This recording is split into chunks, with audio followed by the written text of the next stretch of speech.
Ito ay isang egg-eater snake.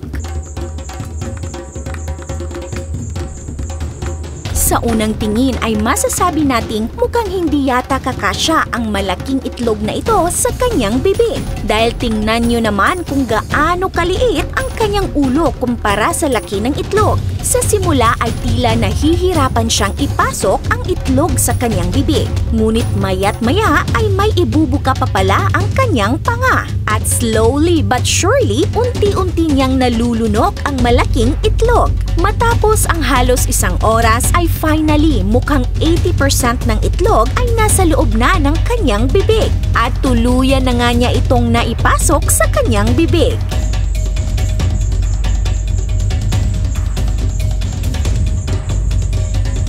Maraming species ng egg-eating snakes. May parang cobra ang kulay at pattern ng kanyang balat tulad nito. At ang isang ito ay niluwa ang 7 itlog ng manok na galing sa isang farm sa Kerala, India. Ang species na ito naman ng egg-eater snake ay nakakamanghang tingnan ang galawan ng defensive stance nito.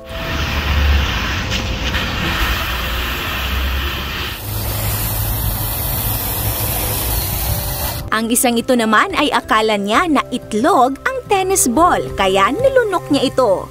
Mula sa pangalan nito, ang egg-eater snake ay unique dahil sa kanilang kakaiba na diet, ang kumain ng itlog. Kasama sila sa Colubridae family at ang pinaka-common sa mga egg-eater snakes ay ang Dasypeltis scabra o rhombic egg-eater. Ang average na haba ng rhombic egg-eater ay 55 centimeters, pero ang maximum length naman nila ay umaabot ng 1.5 meters. Ang mga egg-eater snakes ay nocturnal, kaya aktibo sila sa gabi. At kung sakaling makakita ng ganito, hindi daw dapat ito katakutan. Bakit? Maliban sa wala silang mga pangil o ngipin, hindi rin sila venomous. Ang rhombic egg-eater snake ay classified as harmless ayon sa African Snake Bite Institute. Meron pang ang ilan na nag-aalaga nito at ginagawang pet ang isang egg-eater snake. Ang species ng ipinakita nating egg-eater snake kanina ay Dasypeltis medechi. Ang mga egg-eater snake ay may kakayahang huminga habang nilulunok ang itlog. Ang kanilang flattened trachea ay umaayon sa hugis ng itlog, kaya kahit may kinakain silang napakalaking itlog, tuloy-tuloy pa rin ang paghinga. Pero paano nila nababasag ang itlog nang walang ngipin at hindi kinakagat? Narito ang nakakabilib na parte, mga ka-awesome. Ang kanilang cervical vertebrae sa spine o buto sa leeg ay may matutulis na projections na ginagamit nila para durugin ang shell. Pagkatapos nilang basagin ito, sisipsipin nila ang likido sa loob ng itlog at iluluwa ang basag na shell.